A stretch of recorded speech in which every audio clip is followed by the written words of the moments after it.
Hey, what's going on today, YouTube? It's Terry with TLK Outdoors coming at you here from Hickman, Kentucky. We're here at the Clinton Rotary Park here in Clinton, Kentucky. As you can see right here, I've got a gorgeous little pond set up right here.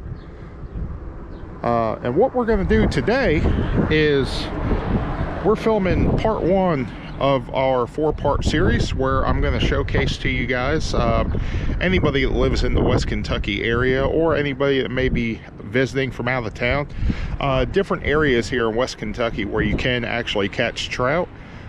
They actually stock what is known as Finn's Lakes, fishing in neighborhoods. I'll show you the sign right here.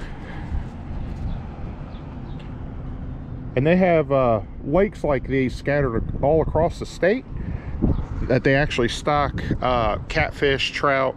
They have bluegill, bass. So our goal here today, I'm going to actually be showcasing you guys how to catch your limit of 5 fish, 5 trout here on this particular Finn's Lake, and show you some different techniques on how you can be successful without using a lot of gear or breaking the bank to come out and have some fun catching some trout and just enjoying the outdoors while you're at it. So stay with us and we'll see what we can get on the stringer today for you guys.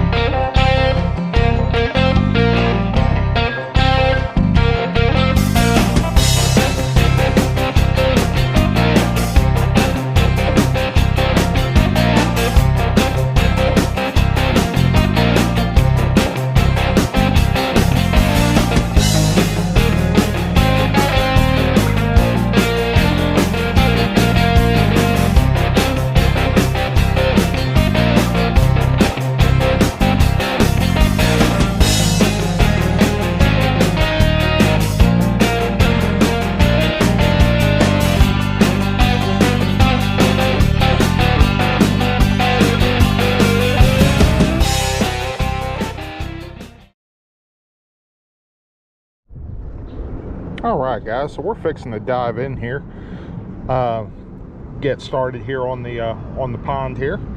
I just wanted to come at you here real quick before I got my lines wet, just to show you the 2 setups I'm going to be using for today, just to try and help keep it simple for you guys.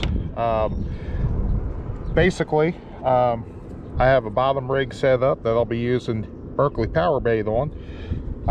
And I do recommend any one of these 4 colors are usually fire. You got your green chartreuse, you got your orange, your yellow, and then you have a rainbow color. Open that up there for you, which is actually a mixture of the other 3 colors combined. That I'm going to be utilizing on this rig here, and all this is a size 8 hook, and then about 1.5 feet up the line I've got a swivel with just a little 1/16 ounce slip sinker, basically a Carolina rig. And I will say, when you're trout fishing, you don't need any heavy line. 4-pound test is about all you need, especially on these little lakes like this.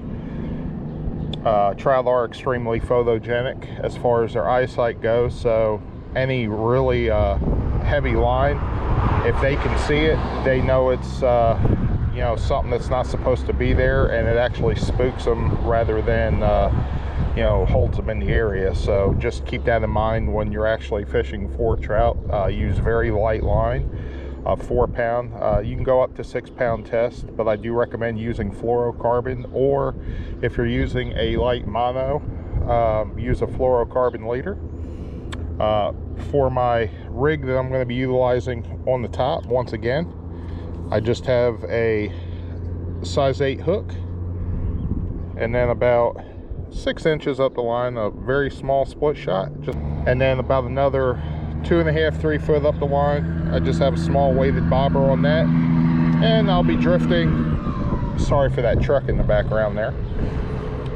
I'll be drifting some red worms around below it.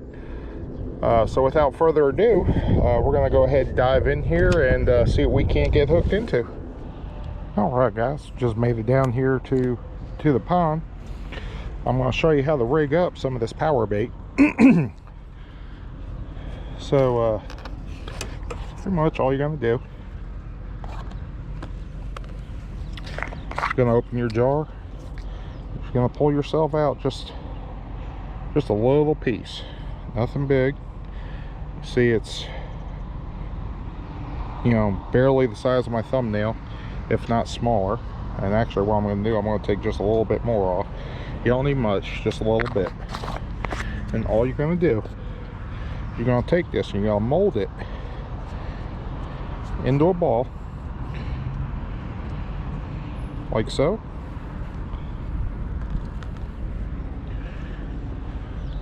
And then you're just going to take this,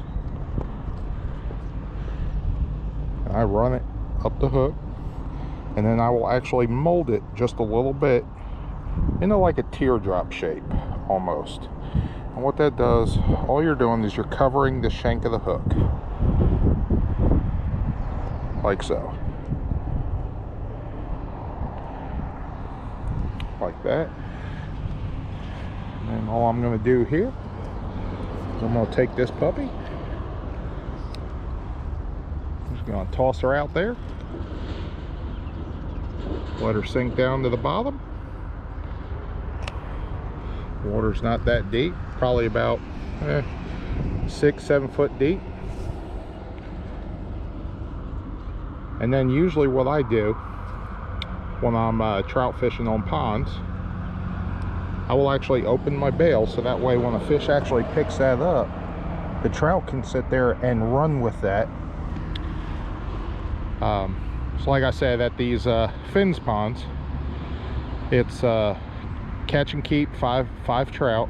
You cannot cull the fish, so every fish that you catch, when it comes to trout, you actually have to keep them. So they are put in here to keep.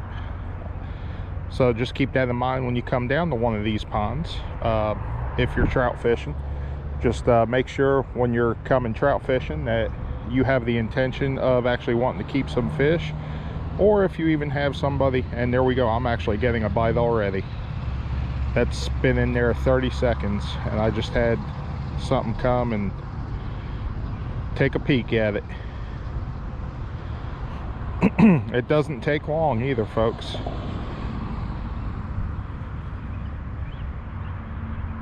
So what I'm going to do while that's sitting there just bouncing away in the water, I'm going to go ahead and show you how to rig up this red worm real quick. And night crawlers work just as well, but unfortunately I stopped at Walmart in Mayfield, Kentucky. They didn't have any night crawlers that were alive. They had 3 boxes of night crawlers, but they were all, you know, they've seen better days for sure. So what I do, and I don't use the whole worm, so what I will do is I will actually take the worm and pinch it about 2/3 of the way down, and I typically use the head end for whatever reason. And the same with night crawlers, the head end always seems to be more productive than the tail end for unknown reasons to me. And all I will do is I will take that worm and I will feed it up where I pinched it off. I'll feed it up the hook and poke it out like so, and then I will actually feed it one more time just to make sure I got a good hook up there. And that's it, folks. Just something real simple. My line is actually tight on the power bait, so I actually have a fish on there right now. So while that top is stewing, I'm actually wrapped up on my handle, but there is a fish on here. So And there we go, guys, just like that. We're hooked up to a rainbow trout. It's not a bad sized fish. Not for what they stock. We'll get him up here. And we haven't been down here 2 minutes. And there you go, guys.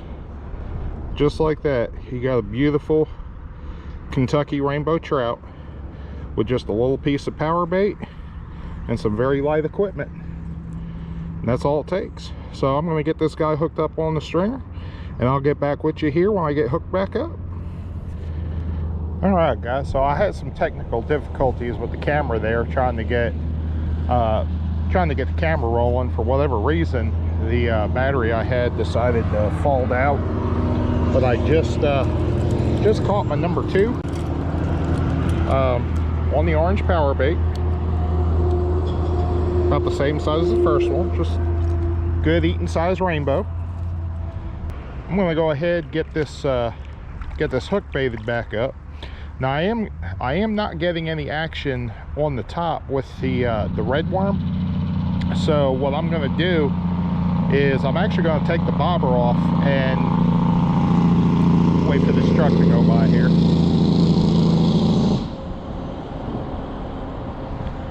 So I'm actually going to take the bobber off, and I'm just going to drift the worm on the bottom like I'm doing with the power bait. And I kind of figured that these fish would be hugging the bottom with it being a overcast day like today. One way you can really tell if you're going to have success utilizing a bobber is just look at the water itself. Do you see any fish rising? Usually that's a telltale sign that you're going to be able to have some success utilizing a bobber, especially when you're trout fishing.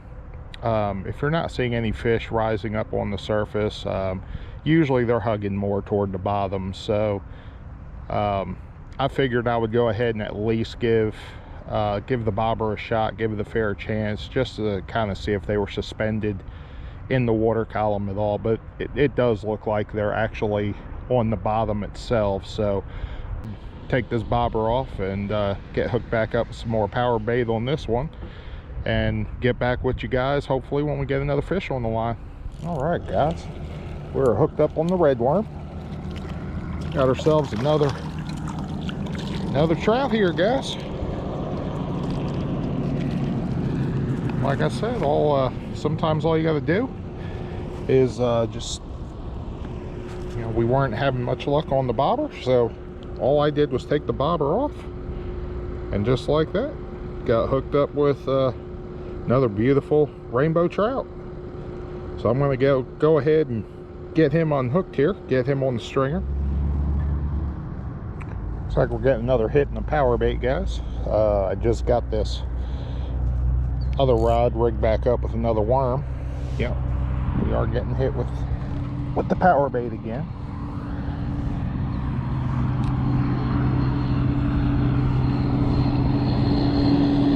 Just enough line out for him to pull that tight. As soon as he pulls it tight, I'm going to set the hook.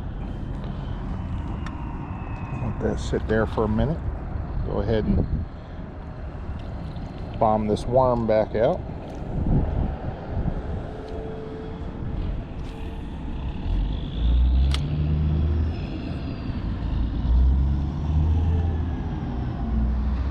There he goes.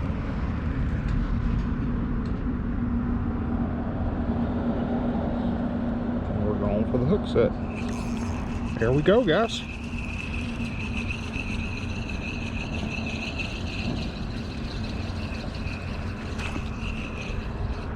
This is actually a really little guy, so like I said, unfortunately you can't throw him back, so this does happen.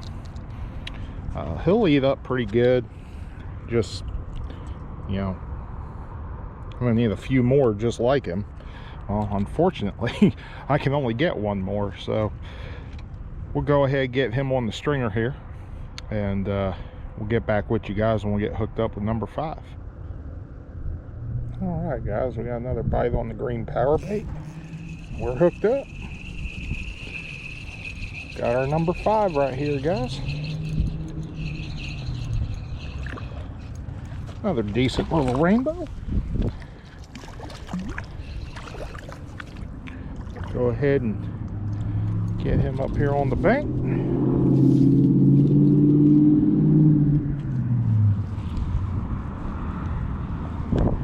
There we go, guys. There's our number 5 for today.